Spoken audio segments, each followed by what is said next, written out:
Good morning to all of you. So today this is my first class of ACN for your batch. I wish you best of luck for MSc nursing in our college, and ACN is a very important subject.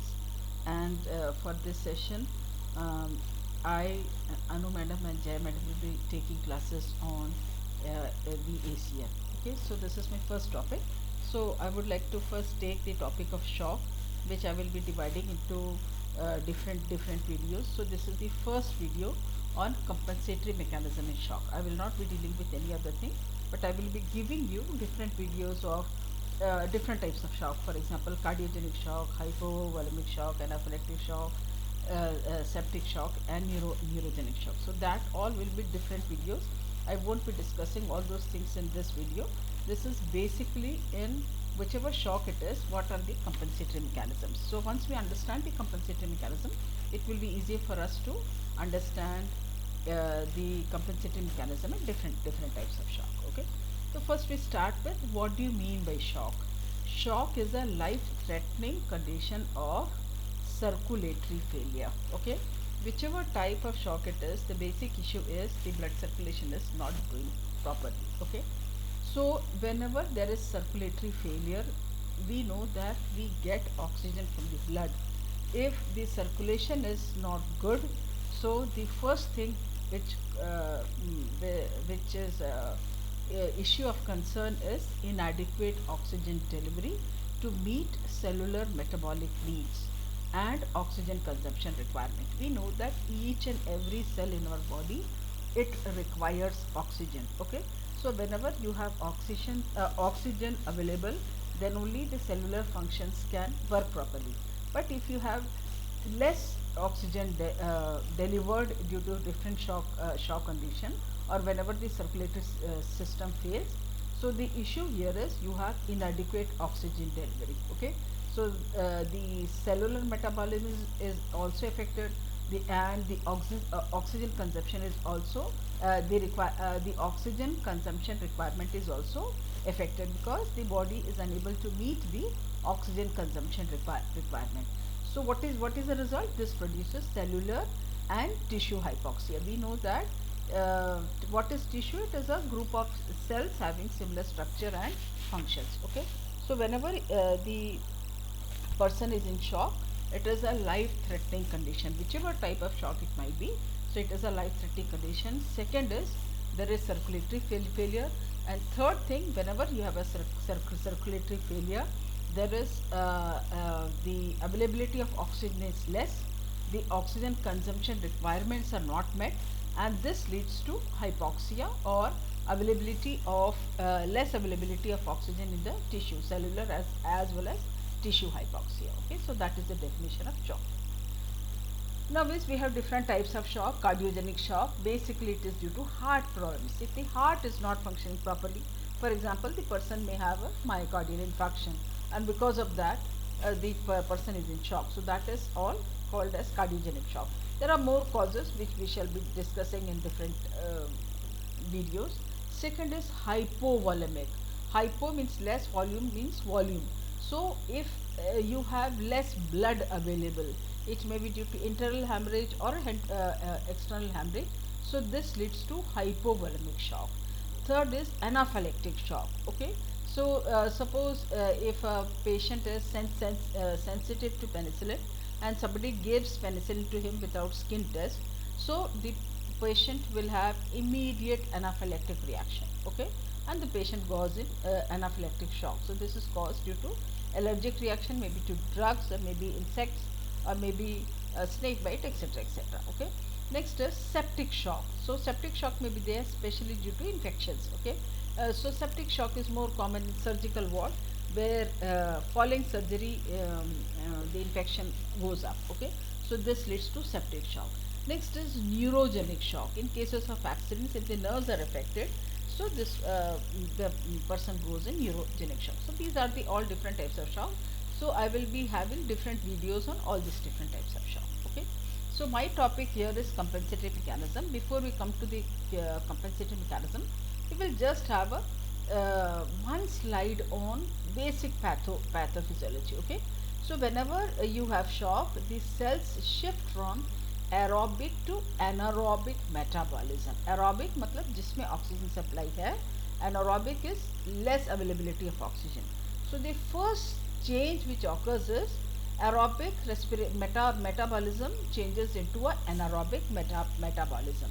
So whenever there is a shift from aerobic to anaerobic, the first thing which occurs is lactic acid production. Okay, so I will go to the next slide to help you explain better. Okay, see, all of us remember our Krebs cycle. Biochemistry में आपने सीखा होगा Krebs cycle. Okay, so what is Krebs cycle? It is a series of chemical reactions that occur in most aerobic organisms, by which glucose and other molecules are broken down in the presence of oxygen into carbon dioxide and water to release chemical energy in the form of ATP. Krebs cycle अगर आपको याद है, it was a big ball-like type of structure where it was very important from theoretical point of view also, and in our body it plays a very important role.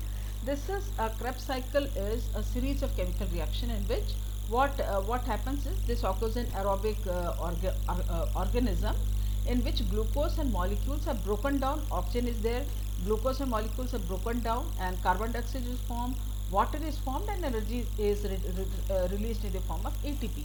So this all takes place in each of the cellular level. Okay, and in that cycle, normally when you have aerobic conditions, acetyl CoA is produced from pyruvate. But if it is anaerobic respiration, instead of acetyl CoA, lactate is produced. Okay, lactate is produced in anaerobic condition from pyruvate. So the first step in Krebs cycle is normally is pyruvate changes into acetyl CoA, but in anaerobic condition pyruvate is converted into lactate. Okay, now is another slide on sodium potassium pump. I will again focus to the flow chart just few minutes after this. In that slide you have sodium potassium pump. So what is sodium potassium pump? In the sodium potassium pump, this causes 2 potassium ions into the cells and pumps 3 sodium ions out of the cell into the extracellular fluid. So sodium potassium pump, what it does is it shifts 2 potassium ions, that is K plus, into the cell and 3 Na plus outside the cell. So that is the role of sodium potassium pump. And why it is important for us? Sodium potassium pump is a vital enzyme found in all human cells which constantly maintains an optimal ion balance. So if we want the ion balance of our cells to be maintained, then the sodium potassium pump is very important. Okay, now keeping these two things in mind, we'll come back to this cycle. Okay, we have studied that now we have an anaerobic metabolism. Why? Because you have less availability of oxygen. So when you have less availability of oxygen, there is lactic acid production. Why? Because pyruvate, instead of forming acetyl CoA, it will produce lactate. Okay, so this lactate dehydrogenase causes this lactic acid production. Okay, so this leads to cell function ceases and swells. The cell the permeability of the membrane becomes more permeable. We know that each of the cell membrane has minute cell, and that is why all cells are semi-permeable. It allows selective substance to come in and out of the cell. But when there is lactic acid production, the membrane becomes more permeable, and things which were outside the cell, they come inside, and because of which there is cellular swelling and the function of the cell stops. Okay, electrolytes and fluids seep in and out of the cell. So that is what I was telling. So whenever you have increased cellular permeability, those things which were not coming inside are now inside, which had to be remain outside will go outside. So electrolytes and fluids, they come in and outside. So extracellular fluids come inside, and electrolytes also from inside the cell come outside. So the result is the sodium potassium pump, which is very important in maintaining the ionic balance. So that gets impaired. So when this gets impaired, there is mitochondrial damage. We know that mitochondria is the powerhouse of the cell, and because of which the ATP is produced. So when the powerhouse is not there, all cells requires power, and mitochondria provides power. So when the mitochondrial damage is there, energy is lost, and this leads to cellular death. Okay. So these two slides we have already done. Now we are coming to the basic topic, compensatory mechanism, sympathetic nervous system. Okay. So whenever the person is in whichever type of shock, first thing is adrenal, the sympathetic nervous system gets activated, and one of them is adrenal response. So what happens is, whenever the person is in shock, the blood pressure falls. We know that there is fall in BP. So whenever there is fall in BP, the baroreceptors are stimulated. Now what are these baroreceptors? Baroreceptors are mechanoreceptors which are located in carotid sinus and the aortic arch. This carotid sinus is present at the junction of internal and external carotid branches. Okay. So baroreceptors are present there. Mechanoreceptors means they are sensitive to slight changes in pressure. Okay.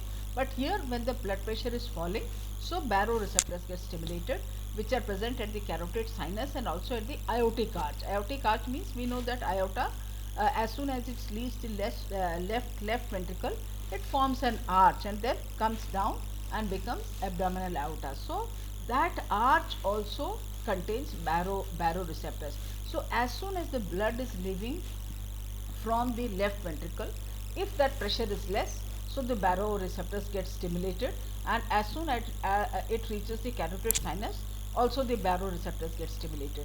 So when baroreceptors are stimulated, they stimulate the adrenal glands, and from the adrenal glands glucocorticoids are released, which causes increase in heart rate, increase in contractility, and increases vasoconstriction. So this is peripheral vasoconstriction. Okay. So whenever the adrenal glands are stimulated, this causes increased heart rate. See, when the blood is when the left ventricle is contracting at a slower rate, oxygen is less available. So what does the body do? The body will try to increase the heart rate. So when by increasing the rate, the body somehow tries to manage the availability of oxygen by increasing the heart rate. Second is increasing the contractility. If the left ventricle is contracting and the right ventricle is contracting properly, so the blood which is reaching in all parts of the body, that also will increase, and the blood will be reaching the lungs also. So this causes this is the effect of increased contractility. And third is vasoconstriction. By having vasoconstriction, the blood pressure increases. Why? Because we know that what is blood pressure is, it is the pressure exerted by the blood against the walls of the arteries. Okay. So if you have vasoconstriction, the pressure increases. So this is adrenal response. When the BP falls, the baroreceptors which are present at the carotid sinus and aortic arch, which are very sensitive to small changes in blood pressure, they get stimulated. When they are stimulated, they stimulate the adrenal glands, and from the adrenal glands, glucocorticoids are released, which causes increased heart rate. The contractility of the heart increases and also causes increased vasoconstriction. Okay. Another mechanism in adrenal response is renin activation of renin-angiotensin system. We know that renin is a hormone which is released from the kidney, and this is released whenever you have less blood supply reaching the kidneys. Okay. So whenever you have when the cardiac output is decreased during the shock condition, so this decreases renal perfusion. So whenever you have less amount which is being filtered in the kidney, this is decreased renal perfusion. This causes a release of renin from the kidney. Whenever renin is released, this stimulates release of angiotensin 1. From angiotensin 1, angiotensin 2 is released, and angiotensin 2 is a potent vasoconstrictor. Okay. So it will cause a constriction of the blood vessel. Not only this also releases aldosterone from the adrenal cortex. So when aldosterone is secreted from the adrenal cortex, there will be sodium and water retention, and this increases the intravascular volume. Okay. So I will repeat it once again. So whenever you have less blood reaching the kidney, this causes the release of renin from the kidney. Whenever renin is released, this causes release of angiotensin 1. Angiotensin 1 causes the release of angiotensin 2, and angiotensin 2 is a potent vasoconstrictor. Not only that, angiotensin 2 also stimulates secretion of aldosterone from the adrenal cortex. And aldosterone, what is the role? It causes sodium and water retention in the tubules of the kidney. Okay, if you remember the nephron, you have proximal convoluted tubule, distal convoluted tubule, loop of Henle, and collecting ducts. So these are the different tubings which are present in the each of the nephron. Okay, so aldosterone, which is secreted from adrenal cortex, causes sodium and water retention. So this causes increase in intravascular volume. Okay. Not only this, adrenal response also includes antidiuretic hormone. Okay, so osmoreceptors in shock condition, osmoreceptors in hypothalamus thalamus are stimulated. Osmoreceptors are those receptors which are present in hypothalamus. They are very sensitive to changes in osmolarity. And what is osmolarity? Osmolarity is the amount of solute which is present in the blood. Okay, so whenever in shock condition, osmolarity changes. That is why there is cellular swelling, which we have already discussed in the previous slide. Okay, so whenever you have such conditions in shock, the osmoreceptors which are present in hypothalamus, they are stimulated, and this causes the release of ADH, that is antidiuretic hormone. And ADH is secreted from posterior pituitary, and ADH will cause vasopressor effect to increase blood pressure. Okay, so ADH is stimulated. There is vasopressor effect, because of which the BP also increases, and ADH also stimulates the renal tubules to retain water. Okay, so this is another ADH, or antidiuretic hormone. In shock condition, osmoreceptors which are present in hypothalamus, which are very sensitive to osmolarity, they are stimulated. They stimulate release of ADH from posterior pituitary gland. And posterior pituitary gland, from when ADH is secreted, two things occur. One is it causes the renal tubules to retain more amount of water. Second, it has a vasopressor effect which increases BP. Okay. Next is one more thing in adrenal responses, adrenal cortex, that is ACTH, adrenocorticotropic hormone.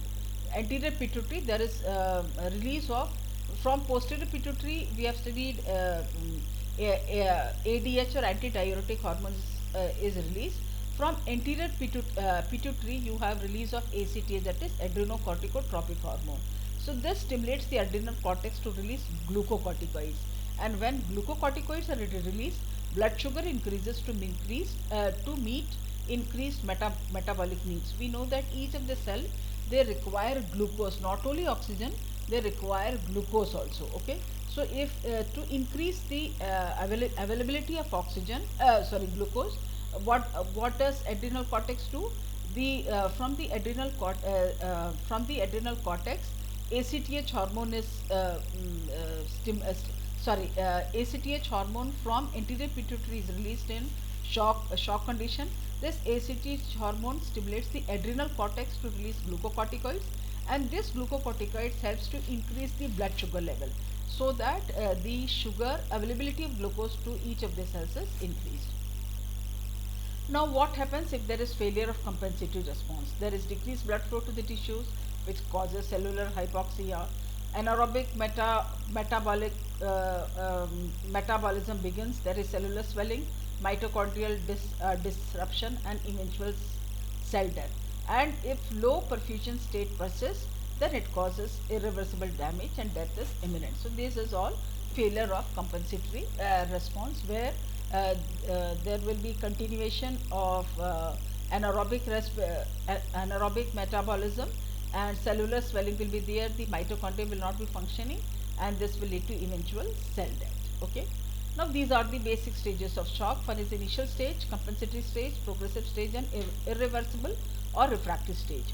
In initial stage, the tissues are underperfused, that is availability of less oxygen is there, decreased cardiac output is there, increased anaerobic metabolism, and lactic acid starts building. Okay. Compensatory mechanism is a reversible stage. NSS, sympathetic nervous system, which we have already discussed a few slides.